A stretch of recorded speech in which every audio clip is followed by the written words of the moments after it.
How to use te kudasai for e-adjectives? Let's find out!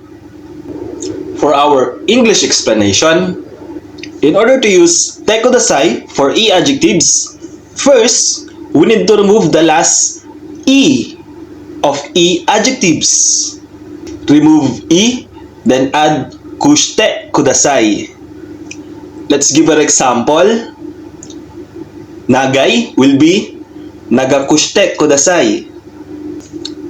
Oki will be okikushite kudasai. Chisai will be chisakushite kudasai. For our Taglish explanation, so dun sa mga nakaraan nating video or nakaraan nating pinag-aralan ni Sang, napag-aralan natin na ginagamit yung te form verb plus kudasai para sabihin please gawin mo itong bagay na to. So nakikiusap tayo na please gawin mo ito. For example is swatte kudasai, please maupo ka. Tatte kudasai, please tumayo ka. So yung te form verb plus kudasai is mean to please do this thing.